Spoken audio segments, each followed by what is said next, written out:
Hello everyone. GK search engine के online platform पे आपका हार्दिक स्वागत है। आज के इस वीडियो में हम बात करेंगे 6 जुलाई के राजस्थान करंट अफेयर्स की। लेकिन उससे पहले कल के क्वेश्चन का रिवीजन कर लेते हैं। और कल के वीडियो में मैंने आपसे जो क्वेश्चन पूछा था वो था कि अलवर के सरिस्का टाइगर रिजर्व में बाघ पुनर्स्थापन पर राष्ट्रीय कार्यशाला कब आयोजित की गई। तो कार्यशाला का आयोजन 28 जून को किया गया। ए ऑप्शन बिल्कुल सही था। जिन दोस्तों ने ए ऑप्शन कमेंट बॉक्स में सही जवाब दिया था उनको हार्दिक शुभकामनाएं। तो 28 जून 2026 को अलवर जिले के सरिस्का टाइगर रिजर्व में बाघ पुनर्स्थापना के 18 साल पूरे होने के अवसर पर बाघ पुनर्स्थापना अवसर पर एवं चुनौतियां विषय पर राष्ट्रीय कार्यशाला आयोजित की गई। अलवर के सरिस्का टाइगर रिजर्व में बाघ पुनर्स्थापन पर आयोजित राष्ट्रीय कार्यशाला में केंद्रीय मंत्री भूपेंद्र यादव सहित देश भर के अन्य विशेषज्ञ और वैज्ञानिक भी शामिल हुए। राजस्थान के सरिस्का में बाघों की कुल संख्या 56 तक पहुंच चुकी है। तो चलिए शुरू करते हैं, लेकिन उससे पहले कल के क्वेश्चन के रिवीजन कर लेते हैं। तो कल के 5 महत्वपूर्ण क्वेश्चन थे। जून 2026 में आयोजित 20वें राज्य स्तरीय सांख्यिकी समारोह की जो थीम यानी मुख्य विषय क्या था, unlocking the potential of administrative data, ये मुख्य थीम थी। नेक्स्ट है international travel magazine Conde नॉस्ट traveller ने भारत में मानसून के दौरान घूमने के लिए राजस्थान के किस शहर को अपनी लिस्ट में शामिल किया है, उदयपुर शहर को इसमें शामिल किया है। नेक्स्ट है केंद्रीय स्वास्थ्य एवं परिवार कल्याण मंत्री द्वारा मातृ एवं नवजात स्वास्थ्य सेवाओं को मजबूत करने के लिए राजस्थान सहित अन्य राज्यों में किस नए रोड मैप की शुरुआत की गई, सुमन रोड मैप 2030 शुरू किया है। नेक्स्ट है नेपाल में आयोजित दक्षिणी एशियाई सीनियर एवं मिक्स रोकपोल चैंपियनशिप 2026 में स्वर्ण पदक जीतने वाली भारतीय महिला टीम में राजस्थान की कौन सी खिलाड़ी शामिल थी, बबीता गोयल इसमें शामिल थी। नेक्स्ट है सीएम भजन लाल शर्मा ने बीबीजी रामजी योजना का शुभारंभ राज्य स्तरीय शुभारंभ किस जिले से किया, ब्यावर जिले के मसूदा से किया। पहला क्वेश्चन, निम्नलिखित कथनों पर विचार कीजिए। दो कथन आपके सामने दिए गए हैं। पहला है कि प्रधानमंत्री नरेंद्र मोदी जी ने 4 जुलाई को राजस्थान के जोधपुर से जोधपुर हवाई अड्डे के नए टर्मिनल भवन का उद्घाटन किया, जो आप तस्वीर में देख सकते हैं। पहला कथन बिल्कुल सही है। दूसरा है कि जोधपुर एयरपोर्ट का जो नया टर्मिनल है वो लगभग 480 करोड़ रुपए की लागत से 37 एकड़ क्षेत्र में विकसित किया गया, जो आप देख सकते हैं काफ़ी शानदार है। दोनों ही कथन यहाँ पे सही दिए गए हैं। ए ऑप्शन यहाँ पर बिल्कुल सही हो जाएगा। आइए जानते हैं इम्पोर्टेंट फैक्ट्स।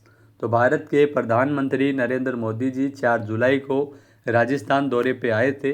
उन्होंने जोधपुर हवाई अड्डे के नए टर्मिनल भवन का उद्घाटन किया। जोधपुर एयरपोर्ट का जो नया टर्मिनल लगभग 480 करोड़ रुपए की लागत से 37 एकड़ क्षेत्र में विकसित किया गया है। ये पुराने टर्मिनल की तुलना में लगभग 7 गुना बड़ा और इसकी यात्री क्षमता करीब 20 लाख यात्रियों प्रतिवर्ष तक पहुंचने की क्षमता रखती है। इसमें 6 एरो ब्रिज, 20 अत्याधुनिक check in counter, 3 conveyor belt और 2 वीआईपी लाउंज और एक एक्सक्लूसिव एग्जीक्यूटिव लॉन्च जैसी विश्व स्तरीय सुविधाएं इसमें मिली है। इस टर्मिनल को पर्यावरण अनुकूल डिजाइन के साथ तैयार किया गया और इसे 5 स्टार ग्रीन रेटिंग देने का लक्ष्य रखा है। इसके निर्माण में राजस्थान की सांस्कृतिक झलक भी दिखाई देती है। नेक्स्ट है निम्नलिखित कथनों पर विचार कीजिए। दो कथन आपके सामने हैं।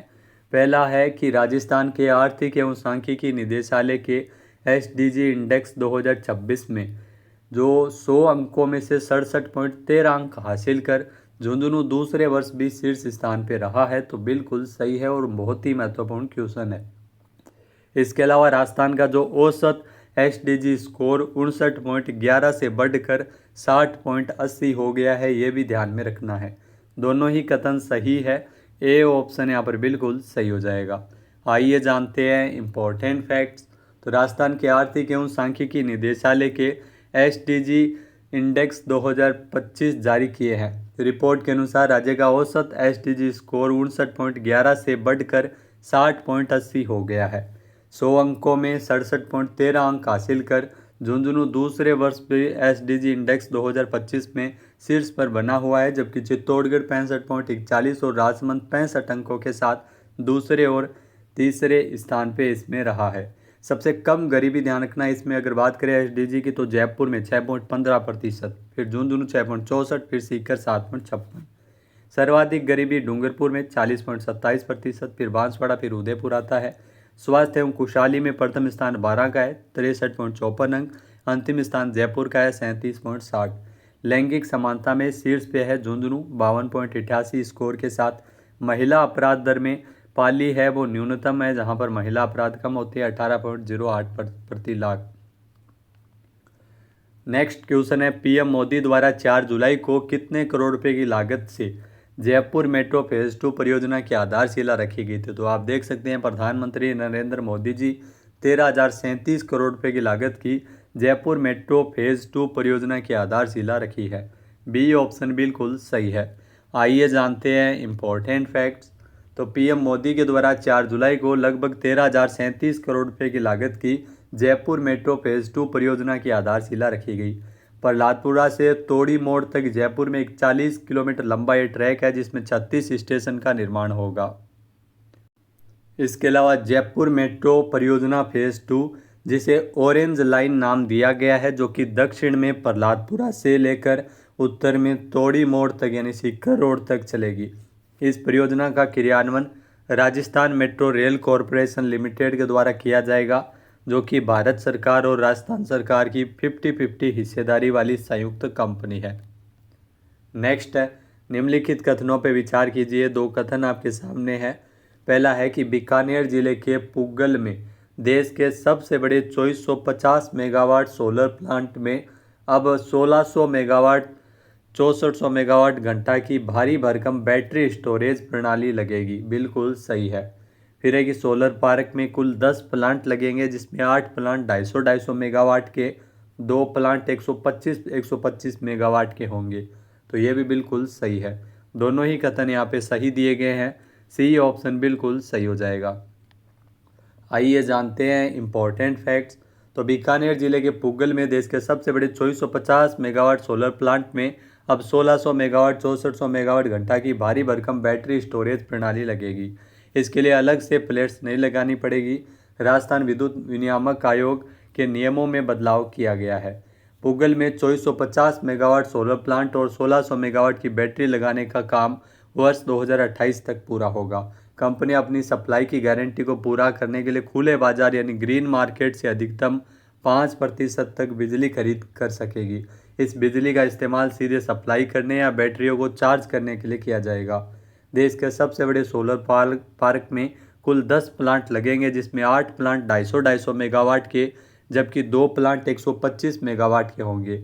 इस तरह इन 10 प्लांट में अलग अलग बैटरियां लगेगी, जो कि कुल 1600 मेगावाट क्षमता की होगी। दिन में ये बैटरियां सौर ऊर्जा से बिजली स्टोर करेगी और शाम के बाद बिजली का इस्तेमाल किया जा सकेगा, जो पूरी 1600 मेगावाट बिजली इस्तेमाल करने से 5 घंटे की बिजली मिलेगी।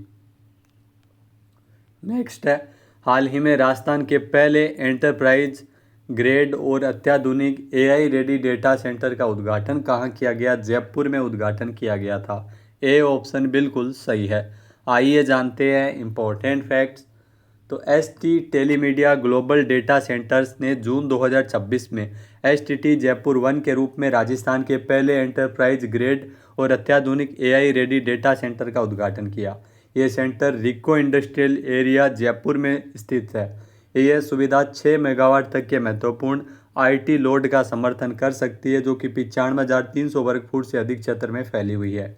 एआई क्षमता की बात करें तो ये उच्च घनत्व वाले वर्कलोड और क्लाउड इंफ्रास्ट्रक्चर को संभालने के लिए इसे डिजाइन किया गया है, जिसमें उन्नत डीएक्स आधारित CRAH कूलिंग सिस्टम भी शामिल है।